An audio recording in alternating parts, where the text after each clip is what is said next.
Welcome to the next video in the real analysis series, and in this we are proving some more theorems having to do with order. And so here we're going to claim that the product of positives is positive, right? That's a familiar fact, right? Say that, if 0 is less than x and also y, 0 is less than x and y, then, so that's an if, then 0 is less than xy, right? So that's the product of positives is positive, then the product of negatives is also positive, and the product of a negative and positive is negative. All of those can be proved. I think the book proves one of them. We further assert that multiplying by a positive preserves strict order and multiplying by a negative inverts it. So what that means, well, here, we'll go ahead and look because I'm going to prove only the last of these sentences. And if anybody wants to see more of them proved, then you could leave a comment.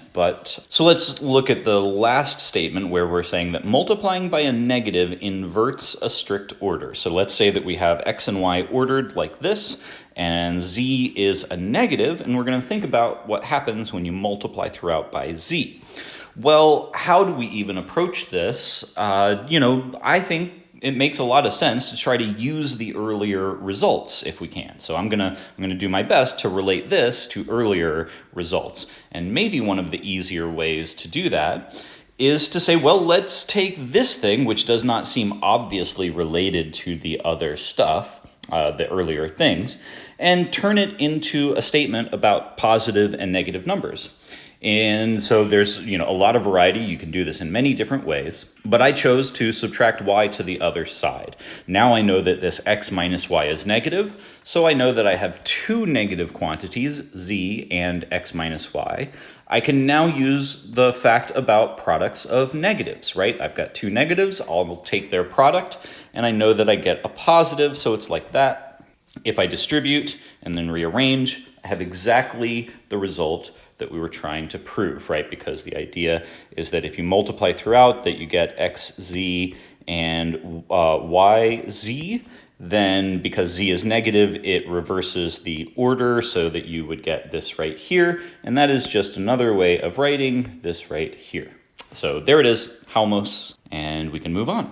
This is a possibly fun one. I know when I initially took this course in real analysis, my first reaction to this kind of stuff was, that these are all such basic things, and it doesn't even feel like, it certainly isn't what I thought real analysis was going to be. Well, we do think that one is positive, but it's not one of the axioms, and so how are, what is the reason for being able to say that?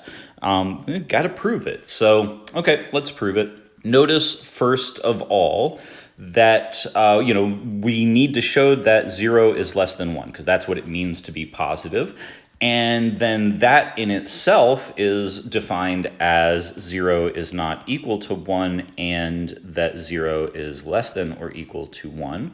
And so notice right away that this part here is given to us as an axiom. That, right, 0 not equal to 1 was one of the axioms about the identities for multiplication and addition. That comes for free. We still need to prove this, and I can see that I proved it in some particular way here, but since this is the goal, it now occurs to me, would there be a slightly easier way of proving this if I assume for contradiction that 1 is less than or equal to 0? So what happens? I'm just thinking of this on the spot now that I'm looking back over this. Assume that 1 is less than or equal to 0 for... and then this, right, and if we get a contradiction and know that this is not true, then the axiom for a linear order would tell us that this must therefore be true. So let's assume that 1 is less than or equal to 0 for contradiction. Well, in that case, if you put this together with this, you get that by definition, 1 is strictly less than 0. Yeah, I guess this probably somewhat amounts to the same thing as the proof that I already wrote. Maybe, a little bit economical by a sentence or so, but not that different from the proof that I already wrote. So, you can see this proof, you can read it over and think about it, but I'm going to just quickly do it this alternate way, just out of curiosity, really. So how is this going to go? So I've got that 1 is less than 0, and then I could use the fact that now 1 is negative, and therefore the product of two negatives is positive, and so that would tell me that 0 is less than 1 times 1, because that would be the product of two negatives. And then I know that 1 times 1 is equal to 1, because it's the multiplicative identity, so you could view this as saying, okay, if you multiply by 1, then it leaves the other one alone, right? It just stays the same. That's what it is to be the multiplicative identity, so you get this. And then we see that we are violating the trichotomy, right? That this and this cannot both simultaneously be true due to the trichotomy theorem earlier, and so there's a contradiction. And so we now know that this is not true, therefore by the linear order axiom, this is true, and we have proved exactly what we need to prove. So, however you prefer to prove it, we are now in a position to draw that halmos and move right along. And so since this gets into the third subsection, then maybe this is a good time to end the video, and we'll pick it back up next time.